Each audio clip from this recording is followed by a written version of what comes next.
biasanya yang sudah ya kan, yang sudah itu saya paksa main tunjuk gitu. Jadi nggak usah berdasarkan pengalaman, nggak usah lah observasi lah maka berlangganan sekian.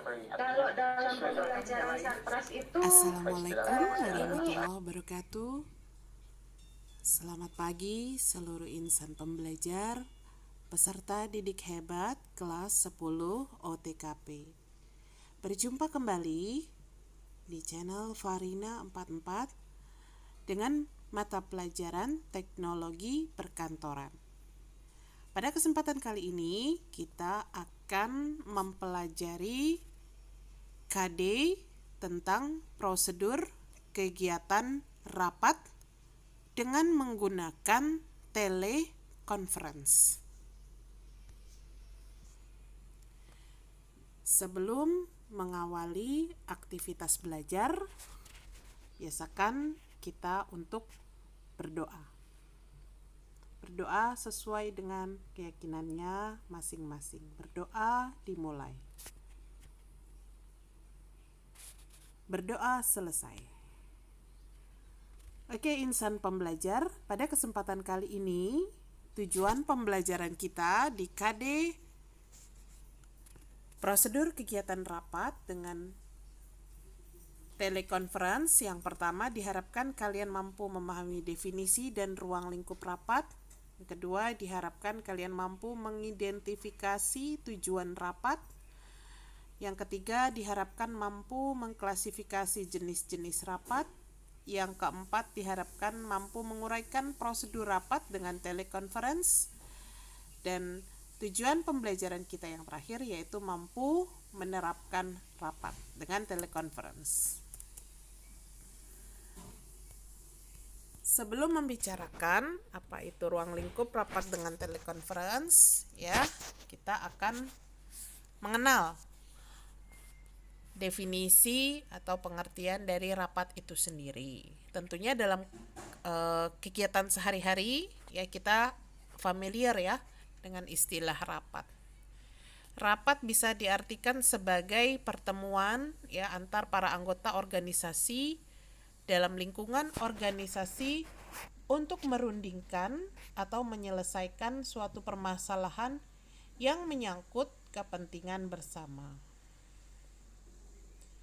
Berdasarkan sumber yang lain, rapat juga dapat diartikan sebagai kumpulan beberapa orang atau organisasi yang membicarakan suatu masalah atau kepentingan bersama untuk memberikan penjelasan, memecahkan sebuah persoalan atau permasalahan, sekaligus mengadakan perundingan demi memperoleh suatu hasil yang nantinya akan disepakati bersama.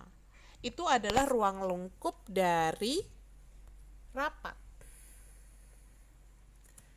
Jadi, rapat tersebut dapat disimpulkan sebagai ya, salah satu media komunikasi ya.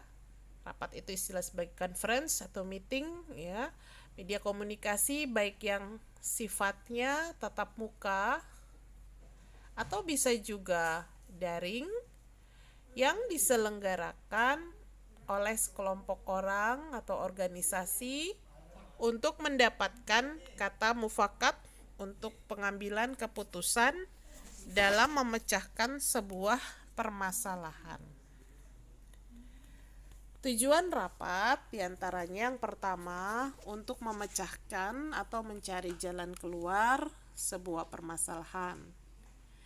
Yang kedua, diadakannya rapat bertujuan untuk menyampaikan informasi, menyampaikan perintah atau instruksi, termasuk juga di dalamnya menyampaikan sebuah pernyataan yang disampaikan oleh pimpinan kepada stafnya.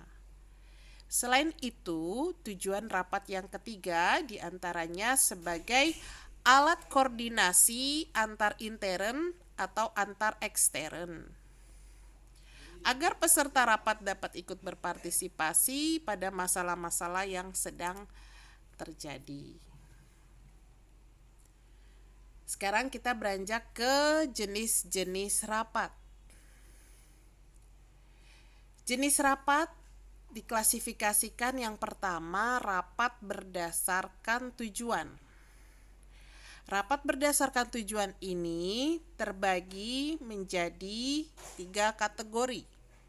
Yang pertama yakni rapat penjelasan. Apa itu rapat penjelasan? Rapat penjelasan adalah sebuah rapat yang di dalamnya bertujuan untuk memberikan penjelasan kepada peserta rapat mengenai kebijakan yang telah diambil oleh pimpinan organisasi. Yang kedua adalah rapat pemecahan masalah. Rapat pemecahan masalah ini bertujuan untuk mencari pemecahan masalah yang sedang dihadapi. Dan yang ketiga, jenis rapat berdasarkan tujuan ini yakni rapat perundingan. Adalah rapat yang diadakan ya karena ada dua pihak yang berkepentingan. Ya. Nah, apabila tidak dirundingkan dapat mengakibatkan timbulnya pertikaian atau perselisihan. Kemudian jenis rapat yang kedua yakni jenis rapat berdasarkan sifatnya. Yang pertama yakni rapat formal. Apa itu rapat formal? Rapat formal adalah rapat yang diadakan dengan sebuah perencanaan terlebih dahulu menurut ketentuan yang berlaku dan pesertanya secara resmi mendapat undangan. Artinya melalui jenis rapat formal ini biasanya semuanya sudah terplanning atau sudah terkonsep, mulai dari undangan, kemudian preparasinya atau persiapannya sudah terkonsep dengan baik. Itu rapat formal. Yang kedua adalah rapat informal. Apa itu rapat informal? Rapat informal ini adalah rapat yang diadakan biasanya tanpa perencanaan atau tanpa terprogram. Jadi kondisi terjadinya rapat ini dapat terjadi setiap saat dengan siapa saja, kapan, di mana tempatnya, serta tidak berdasarkan sebuah perencanaan yang formal, ya, rapat-rapat informal. Kemudian yang ketiga adalah rapat terbuka. Apa itu rapat terbuka? Rapat terbuka adalah merupakan rapat yang pesertanya biasanya tidak terbatas. Artinya semua anggota dapat hadir tanpa undangan yang resmi. Dan materi yang dibahas ini juga sifatnya tidak rahasia. Ya, ini adalah rapat terbuka. Kemudian yang keempat adalah rapat tertutup. Rapat tertutup adalah rapat yang dihadiri hanya orang-orang yang mendapatkan undangan saja dan biasanya yang dibahas menyangkut masalah-masalah yang masih bersifat rahasia. Nah, biasanya ini rapat tertutup dikenal dengan istilah rapat konfidensial. Hanya orang-orang tertentu saja yang bisa menghadiri jenis rapat berdasarkan sifatnya ini. Nah, kemudian jenis rapat yang ketiga yakni berdasarkan frekuensinya. Ini berdasarkan frekuensinya terbagi menjadi dua. Yang pertama rapat rutin, ya, yakni rapat yang sudah ditentukan waktunya dan sudah terprogram. Apakah itu sifatnya mingguan, bulanan, atau tahunan. Dan yang kedua adalah rapat insidental. Nah, rapat insidental adalah rapat yang sifatnya tidak berdasarkan jadwal atau istilahnya rapat mendadak, ya, tergantung pada masalah yang dihadapi.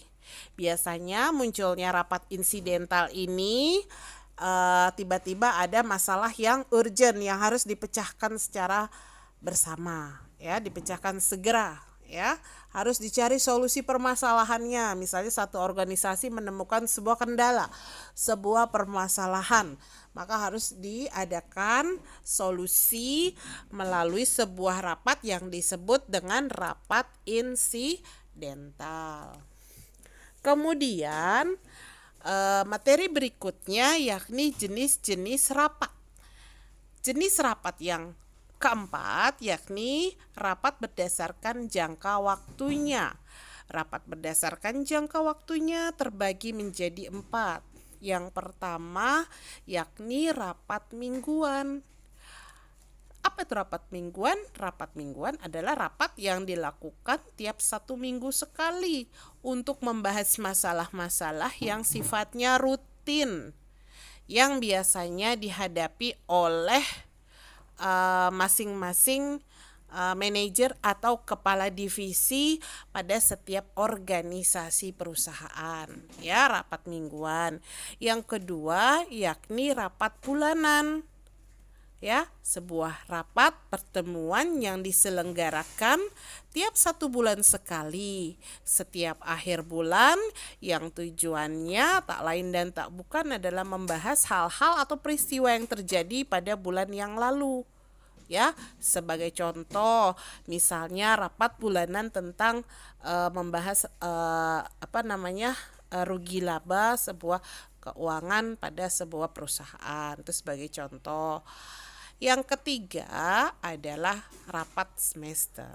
Adalah rapat yang dilakukan tiap 6 bulan sekali yang bertujuan untuk mengadakan evaluasi hasil kerjasama yang dilakukan oleh anggota kelompok organisasi tersebut selama 6 bulan, ya, namanya aja semester, ya. Semester itu adalah 6 bulan.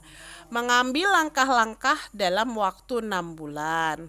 Sedangkan yang keempat adalah rapat tahunan, rapat yang dilakukan tiap tahun sekali, biasanya pada akhir tahun atau tutup tahun. Misalnya rapat tentang Dewan Komisaris, kemudian rapat umum pemegang saham, dan lain sebagainya. Nah, kemudian manfaat rapat itu sendiri diantaranya: 1. Mendapatkan feedback yang diharapkan, karena dengan timbulnya komunikasi dalam rapat otomatis ada respon, ada timbal balik yang terjadi antara si peserta rapat. Kemudian dapat menyebarkan informasi penting, kemudian dengan rapat tersebut mampu melahirkan gagasan baru yang inovatif dan juga kreatif. Dan manfaat rapat berikutnya adalah memberikan solusi dari permasalahan yang ada. Nah, manfaat secara khusus diselenggarakannya sebuah rapat atau pertemuan adalah: 1. Untuk menyampaikan informasi, baik itu satu informasi ataupun beberapa informasi. Kemudian yang kedua, untuk memperoleh ide, pendapat, kritik, ataupun saran yang membangun. Manfaat rapat yang ketiga adalah melibatkan beberapa orang yang memiliki kemampuan tertentu dalam rapat, sehingga diharapkan masalah dalam perusahaan tersebut mampu segera diatasi. Kemudian yang keempat adalah melatih sikap kerjasama di antara para karyawan, karena memang kita ketahui dalam dunia kerja, ya, itu penting sekali dibangun building teamwork, ya, tim kerja, ya. Karyawan itu kan bekerja itu tidak mungkin melakukan pekerjaan secara mandiri atau sendiri, ya. Dia harus membangun sebuah atmosfer teamwork, ya, atau kerja tim. Kemudian sebagai ajang untuk menyampaikan masalah atau komplain. Kemudian berikutnya pihak pimpinan berkesempatan untuk memberikan motivasi dan semangat kepada para bawahannya. Dan yang terakhir, di sini diselenggarakannya rapat dapat membantu pihak pimpinan dalam mengambil keputusan yang bijak dan juga tepat. Kita kenal dengan istilah problem solving, ya. Nah, kemudian perencanaan rapat itu sendiri meliputi hal-hal apa saja? Di antaranya yang pertama adalah 1. Membuat agenda rapat dan juga susunan acara rapat. Yang namanya perencanaan pasti dilakukan jauh hari sebelum kegiatan tersebut dilakukan. Karena esensi dari sebuah kegiatan yang pertama yakni harus ada perencanaan, yang kedua ada pelaksanaan, yang ketiga ada pengevaluasian, ya, atau dievaluasi dari kegiatan tersebut. Nah, yang pertama membuat agenda rapat bisa kamu lihat dalam slide, ya. Agenda rapat adalah daftar yang berisi pokok-pokok permasalahan yang akan dibicarakan dalam sebuah rapat. ya, judul rapatnya itu apa, kemudian rundown acaranya dari pagi. Misalnya kalau rapat dilakukan dari pukul 8 pagi sampai pukul 4 sore, itu harus ada susunan acara rapatnya, mulai dari pembukaan, kemudian penyampaian informasi, sampai kepada icebreaker, sampai kepada coffee break, istirahat, dan lain sebagainya sampai rapat tersebut ditutup. Itu termaktub dalam agenda rapat dan juga susunan acara rapat. Kemudian menentukan peserta rapat. Di sini harus memastikan peserta rapat yang diundang ini jumlahnya berapa. Setelah itu, sekretaris mengkonsultasikan kembali kepada pimpinan rapat apakah ada penambahan atau pengurangan peserta rapat. Kemudian yang tidak kalah pentingnya adalah membuat undangan rapat. Surat pemberitahuan yang sifatnya mengharapkan kehadiran seseorang untuk berpartisipasi dalam suatu acara tertentu dan pada waktu tertentu. Dan yang keempat adalah membuat daftar hadir rapat untuk mengetahui berapa banyak jumlah peserta yang sudah datang atau berpartisipasi, untuk mengetahui jumlah sistem yang harus dipersiapkan. Ya, kamu bisa lihat itu daftar hadir rapat, contohnya seperti itu. Kemudian persiapan yang kelima yang tidak kalah pentingnya adalah mempersiapkan bahan rapat. Mulai dari agenda rapat, kemudian notula, notulen, hasil rapat yang lalu, bahan-bahan yang akan dibicarakan dalam rapat itu sendiri terdiri atas apa saja. Dan yang keenam adalah mempersiapkan peralatan dan juga perlengkapan rapat. Ini sangat krusial, sangat penting. Ya. Di antaranya kita persiapkan whiteboard, spidol, penghapus, flip chart, LCD proyektor, sound system, block note serta ballpoint ya, ATK ya, alat tulis lengkap, laptop ataupun komputer. Kemudian yang tidak kalah pentingnya adalah mempersiapkan ruang rapat. Di sini cahaya yang diperlukan disesuaikan dengan kebutuhan luas ruangan. Misalnya ventilasi udara yang sejuk agar ruangan tidak terlalu panas, pengaturan tempat duduk, denah tempat duduk rapat itu harus disesuaikan dengan jumlah peserta dan juga luas ruangannya. Karena walau bagaimanapun ruang rapat yang nyaman akan berdampak psikologis kepada si peserta rapat itu sendiri ya.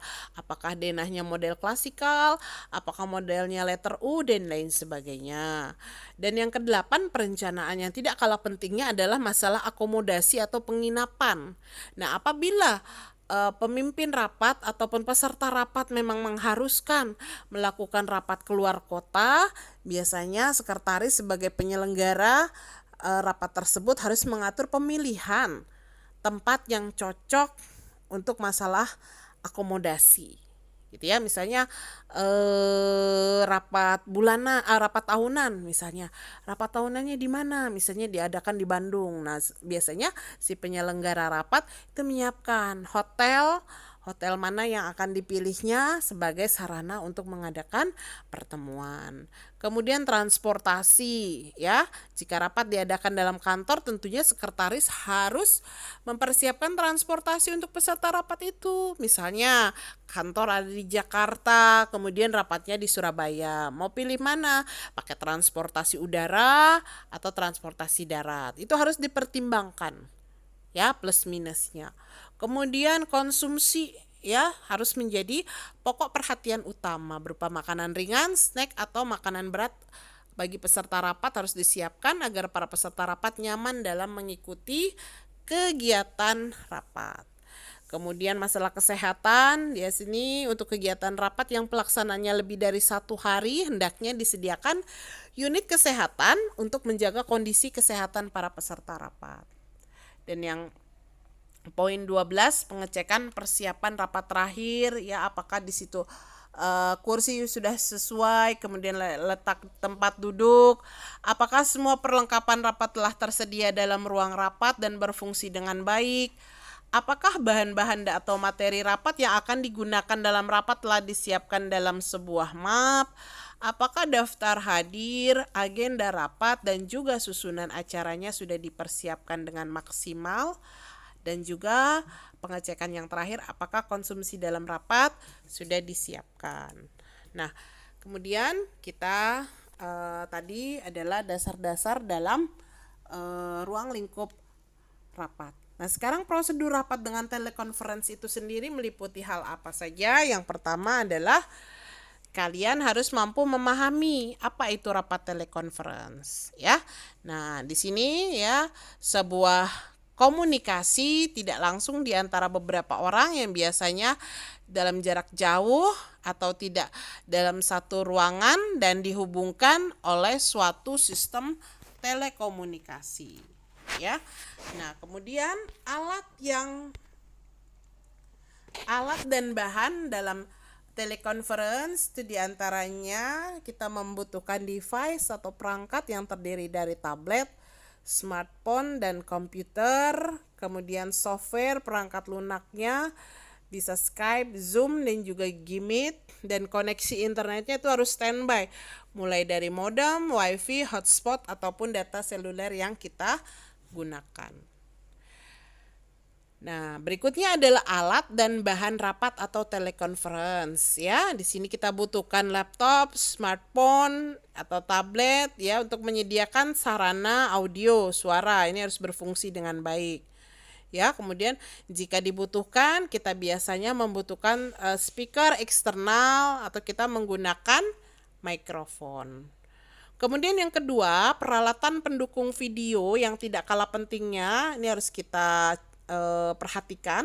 Jika kita menggunakan PC, personal computer, maka kita membutuhkan webcam, ya. Namun kalau misalnya kita menggunakan laptop, tablet, smartphone, ya, biasanya kita nggak perlu lagi karena di dalam laptop itu sendiri sudah dilengkapi dengan kamera.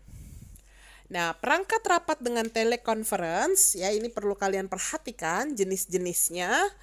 Yang pertama, audio conference. Apa itu? Audio conference yaitu pertukaran informasi, ya, melalui konferensi atau pertemuan yang biasanya hanya dilakukan melalui suara saja atau kita sebut dengan audio. Kemudian video conference adalah pertukaran informasi dengan menggunakan jaringan komputer dengan komunikasi audio visual, ya. Berarti kita bisa melihat, ya, ekspresi gerakan dari si peserta rapat itu sendiri melalui VCon. Video conference kita menyebutnya VCon. Kemudian web conference di mana presentasi atau dokumen dapat dibagi dan disebarluaskan melalui internet. Nah, kemudian langkah-langkah dalam melaksanakan rapat telekonferensi diantaranya poin 1, kita siapkan perangkat atau kita istilahkan device, ya, istilahnya device seperti PC, personal computer, kemudian headset, kemudian webcam itu sendiri. Kemudian yang kedua, siapkan perangkat lunaknya, software seperti Skype-nya atau WhatsApp-nya, ya, kita pakai Gmeet, Google Meet ataupun Zoom. Kemudian yang ketiga, koneksikan lawan conference Anda, ya. Ya, ini kaitannya dengan penggunaan software atau perangkat lunak. Yang keempat, melakukan setting dan konfigurasi aplikasi yang harus Anda perhatikan. Menu mana yang harus kita perhatikan? Misalnya kita menggunakan Google Meet. Ya, itu terdiri dari fitur-fitur yang harus kita perhatikan fungsi penggunaannya. Dan yang kelima adalah jika sudah terhubung, Anda bisa melakukan komunikasi dengan lawan bicaranya. Nah, telekonferensi pada prinsipnya memudahkan, namun tidak sedikit ada dampak positif dan dampak negatif yang bisa ditimbulkan, ya, dari ketimbang rapat secara tatap muka. Dampak positifnya sudah pasti yang pertama adalah memudahkan dalam komunikasi jarak jauh. Ya, semakin efisien waktunya, hemat biaya, hemat waktu karena tanpa akomodasi, tanpa transportasi dan tanpa persiapan-persiapan yang lainnya yang memakan biaya. Kemudian nggak perlu keluar untuk bertemu dan juga berbicara langsung.